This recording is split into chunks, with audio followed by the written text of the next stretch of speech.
and the local parties where you can share your love for ugly holiday sweaters. Next on EVB Live. From the 12 News Studios, this is EVB Live. Southwest Airlines had quite the arrival today, and we're not talking about landing a plane either. Welcome to EVB Live. I'm Hailey Francis. And I'm Doug Meehan. A pregnant mom boarded the plane in San Francisco, and the flight plan quickly changed for the pilots. The flight took off and was heading here to Phoenix until about a half hour into the flight.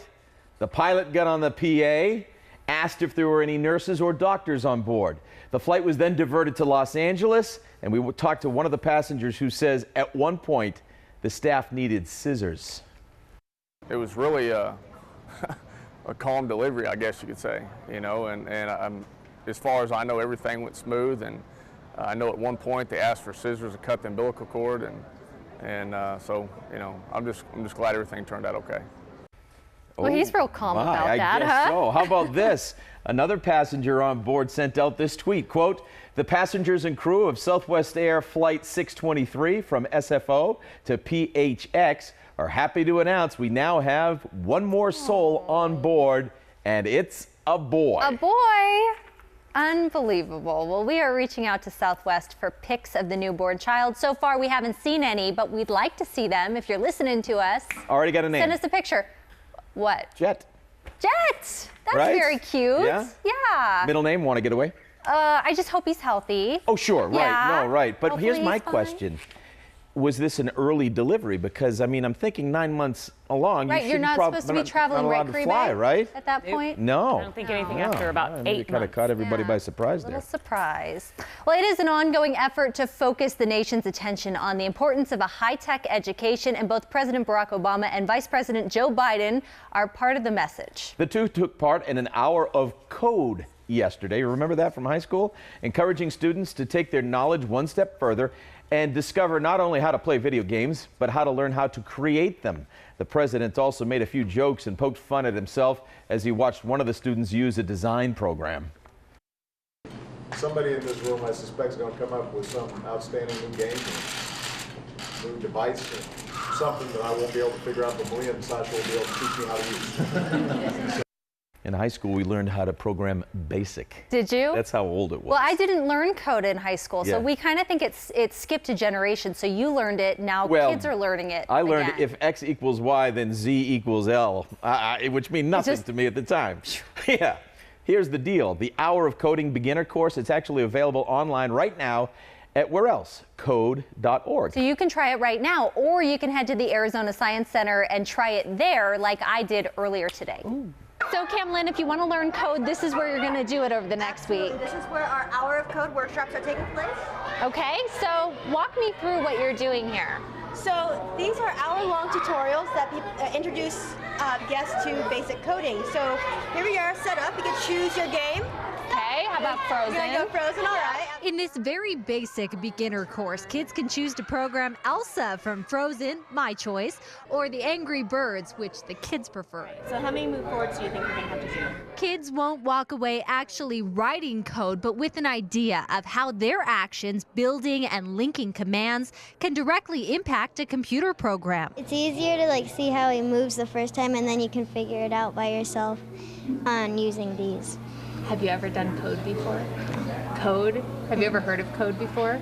I think so. It's really important to have workshops like these that focus on things like computer coding, because there's this belief that computer coding is really difficult. Only scientists can do it, but we're really trying to show that everyone can do it. You're trying to get her to walk along this line. So do we want her to turn at all? No. So you want to make sure you're moving forward. Exactly. It's just making sure you have that series of commands in the right order so that you have your end goal. And it doesn't hurt that it's a Frozen themed It doesn't computer hurt that program. it's Elsa, yeah. You have their attention. Move forward, turn right, move forward. Did it. And they're so intense. Yeah, we had to get, well, you really have to focus Pay all attention. your energy on what you're doing, although that program makes it pretty easy to understand. And as I mentioned, you really can do it at home right now. I tweeted out a link. You can just follow me at Hailey Francis, but it's code.org.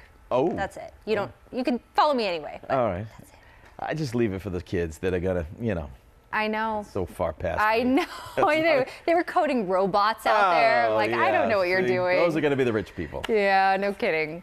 Well, the nasty weather has made a return to the East Coast. Oh, doesn't that look awful? Flooding rain, snow, and ice keeping people on edge as a nor'easter moves through New Jersey, New York, and areas north of that.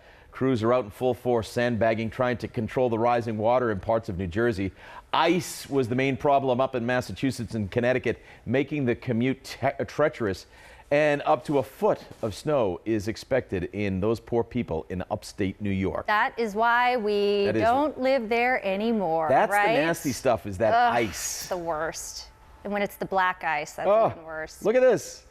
Meteorologist Caribe Devine is tracking the nor'easter for us from the 12 News Forecast Center. Caribe? Yeah, guys, they're coming up later. Haley, back to you. You know, it's never pleasant, but when you're living in it, you just kind of buckle in and go, okay. So everybody was posting on social media, on Facebook.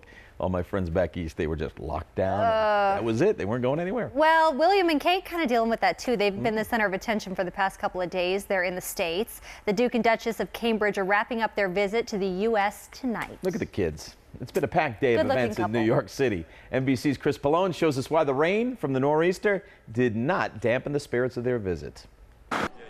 All righty, Chris, thank you. William and Kate wrapped up their trip at the Metropolitan Museum of Art at a gala celebrating the place where they first met. That would be St. Andrews University. They were also at the basketball game. Oh, sure. And met Beyonce and Jay-Z. I'm And sure it wasn't their first time meeting them. LeBron James giving a little extra grab to the Oh, she looked Duchess. Did you so see that? uncomfortable in that video. Little extra, hey, come I don't on think over. you're supposed to do that. No, it's more Not of with her. one of those things. Yeah.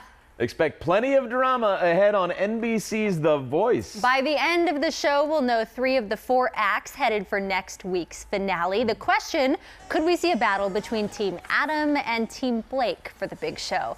Their artists had some pretty strong showings on iTunes. Tonight, after the top 3 are announced, 9 contestants from the top 12 are coming back to sing for a wild card spot in next week's finale.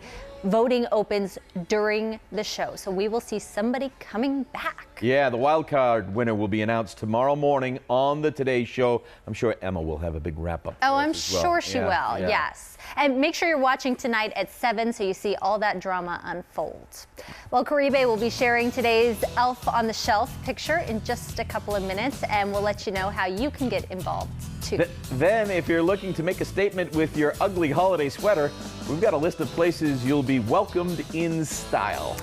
And later, if you're looking for something handcrafted for the holidays, we'll take you to the Mesa Metal Shop that's creating beefed up pens that feel more like parts of hot rod cars.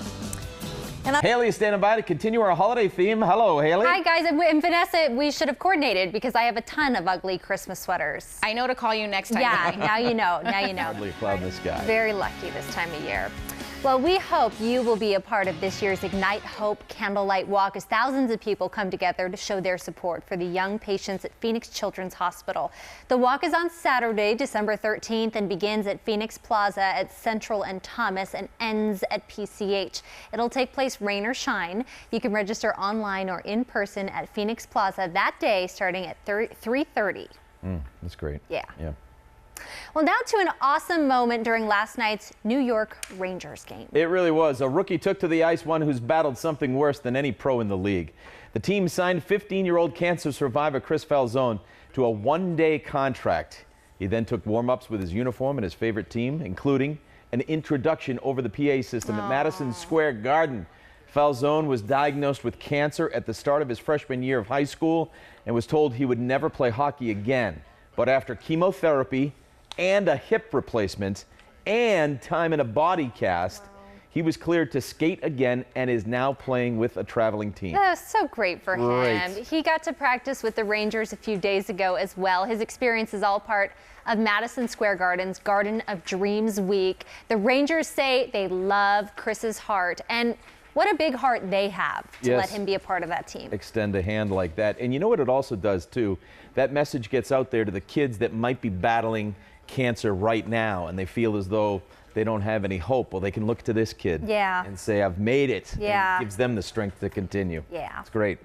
All right, well, it was a very bad moving experience. Coming up on EVB Live, we're checking in with Call 12 for action on a company that the Attorney General is now suing. Plus, try it before you buy it. We're testing out the Baby Cakes waffle maker.